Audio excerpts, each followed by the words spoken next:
yudo wana weri musangu barwani yaroma wadagi Yesu nyakachi Obasi kipini hawate Binywaneni wangelu yudo wana weri musangiwe wani yaroma wadagi Yesu nyakachi Obasi kipini hawate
na wa pili.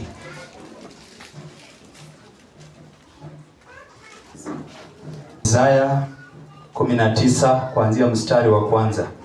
Yesu asifiwe. Basi tunaangalia mali hapa katika kitabu cha Isaya. Tunaangalia katika mambo ya Misri jinsi ilivyokuwa. Misri ni mimi na wewe jinsi tulivyo mali hapa. Mungu akasema kwamba nitainusha roho juu ya wana wa Misri. Bwana Yesu asifiwe.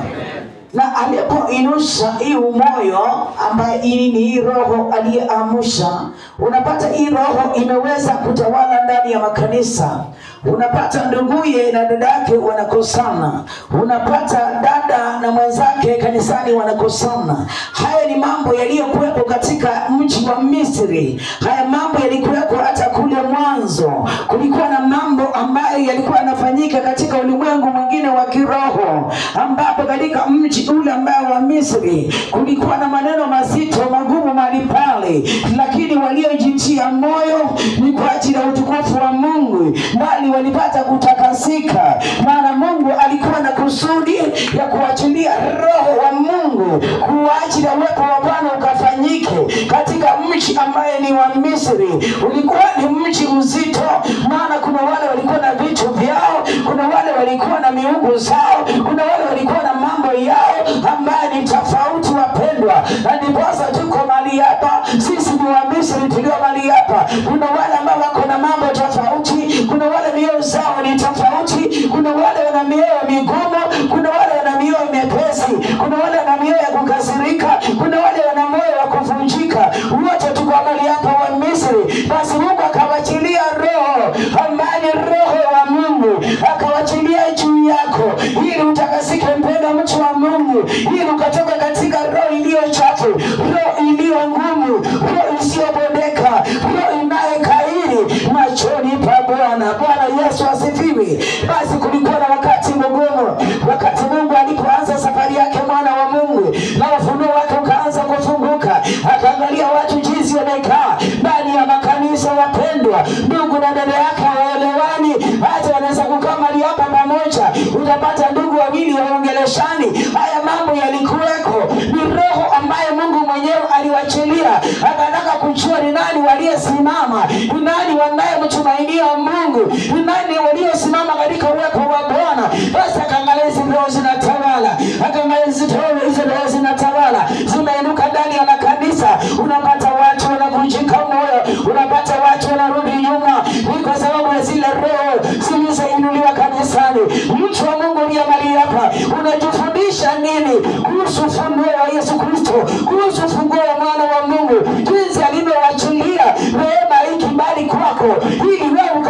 kusimama, sijui unajifundisha nini. Bwana Yesu apewe sifa. Bwana Yesu asifiwe. Basi unaangalia Wamisri hawakujikwaza na kukaa mahali pale, bali walijikwaza na wakaendelea mbele. Wakaona ile neno ambalo liko tu, wataingia machoni pa Mungu na kutubu, wataingia machoni pa Bwana na kuomba, watakamkimbilia Yesu Kristo akakaa ndani mwao na kuwaokoa na kuwaosha katika damu ya Yesu Kristo. Sema amen. Apendwa, tukae katika neno la Mungu. Neno la Mungu lipo hata mwanzo watu walijikwaza, lakini walisonga tu mbele na neno la Bwana. Watu walikaa katika mioyo migumu, lakini walimtumainia Mungu. Hata wewe ulio mahali hapa katika moyo ulio naye mgumu, mtumainie Mungu. Vua hiyo kiatu ya roho ngumu, itoe, ambia Mungu sitaki maana ni miungu. Utakuwa unaabudu miungu unapokuwa na roho nzito. Hiyo ni miungu tayari uko nayo. Mwambie Bwana sitaki hii miungu ambaye ni roho nzito, ambaye ni roho ya kujikwaza. Hii Mungu nitoe ndani, sitaki kuaminia roho vikwazo. Nataka unisimamishe nikauone mji wa Misri, nikapate kutakasika. Mungu niondoe katika roho ndogo, Mungu niondoe katika vijisababu visivyoeleweka. Mwambie Bwana kuokoe, abadilisha maisha yako, upate kuwa mwanadada, upate kuwa mwanadada Mkanani anayemtumainia Mungu, ambaye moyo wake na mawazo yake anamtukuza Mungu usiku na mchana bila kuchoka katika wokovu wako. Sema amen. Kwa wokovu kuna mambo mazuri. Kwa wokovu ni kumtumainia Mungu licha katika mapito mazito. Wewe usikose, usirudi nyuma.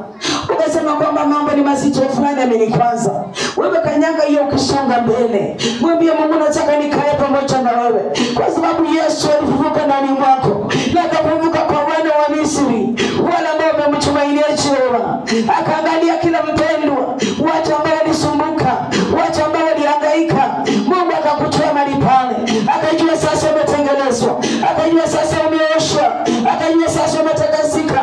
Wewe sio tena mtu ambaye kukaa mtu wa Misri tena. Akaangalia roho ya Bwana aliyoachilia ndani yako, hakukufananisha na kitu tena. Akajua sasa umeinuliwa, akajua sasa umeoshwa. Wewe sio mtu wa dhambi tena, wewe sio mtu wa hasira tena, umeoshwa na kusafishwa kwa damu ya Yesu Kristo. Sema amen. Basi nafurahia sana ufunuo wa Mungu anayewachilia kipekee, anayewachilia ndani mwangu ufunuo wa unabii. Alikuwa na kusudi na sababu. Ningelikuwa ni mtu wa kukwazika na kurudi mahali pale, ningelikuwa ni mtu wa kukata tamaa, ningesema kwamba mimi siwezi. Lakini niangalia kwamba nisiishi katika wema wa Mungu, katika wema wa vikwazo ya kunifanya nisimwabudu Mungu, ya kunifungia Mungu wangu. Niliona nivue hiyo viatu, nimkaribie Yesu wangu. Na hata wewe dada yangu ndio mali hapa, mkaribie Yesu wako. Vua hizo viatu vichafu, viatu vya vikwazo, viatu vya roho ngumu na kutakusengelea Bwana. Naye Yesu atakutakasa, utabarikiwa mpendwa, maisha yako yatakuwa sawa. Hata ukiomba breakthrough yenyewe inakuja. Basi wewe kutafuta taa kwa wimbo kwanza. Sema amen. Najua kuna watu wengi hata wanapoenda mbele za Mungu lazima tafute kwanza. Kama aombi kwanza, aombe kwanza, aitishe neema ya Mungu. Kwanza aombe ndio sasa kana breakthrough ikuje. Unapata unakuwa na kazi ngumu ya kutafuta uso wa Mungu ili uweze kupenya katika wingu wa Mungu. Watu wengi tuko mahali hapa, hiyo kupenya katika uwepo wa Mungu inakuwa ni ngumu. Tuko mahali pale mtu unaenda, unaona mtu anaenda tu asema Yesu, useme Yesu amemaliza. Mungu Baba nitakase, amemaliza maombi. Maana ule uwepo wa Mungu haupo. Bwana Yesu asifiwe. Maana amejaza mambo mengi kwa kifua. Mambo yamemtawala. Hata ukiambia ndugu simama hapa omba, atachanganyikiwa na maombi. Hata utakapomwambia dada simama uombe, atachanganyikiwa na maombi. Ataomba vitu vingine. Ilikuwa aombe sadaka, ataomba kwa ajili ya wageni. Alikuwa aombe ni kwa sababu ya kwamba injili, ataomba ni kwa sababu ya ushuhuda. Ni kwa sababu amechanganyikiwa. Ule uwepo wa Mungu upo ndani mwake. Ile masaa ya Mungu, ya uwepo wa Bwana kuzungumza nawe. Mungu anaweza kunena na wewe katika siri kubwa sana. Unapojiachilia ndani ya maombi siku zote, unapojiachilia mtu wa msamaha siku zote. Basi Mungu anawachilia neema ya kipekee. Hata neno la Mungu aliwezi kuwa nzito ndani mwako. Hata utakuwa uko mahali pazito, lakini ukisema Bwana na niko mahali hapo, wakumbuke Mungu atatenda kazi kwa sababu ya wema wa Mungu. Aliwachilia ndani yako nafasi njema. Dada yangu, chukueni hiyo nafasi ya Mungu. Maana ni nafasi ambayo iliyo nzuri. Ni ufunguo nzuri wa maombi.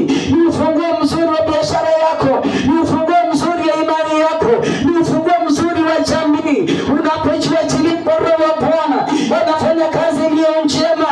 Tuwe watu wa kuvunjika wapendwa. Naye Bwana atachukua ushukani.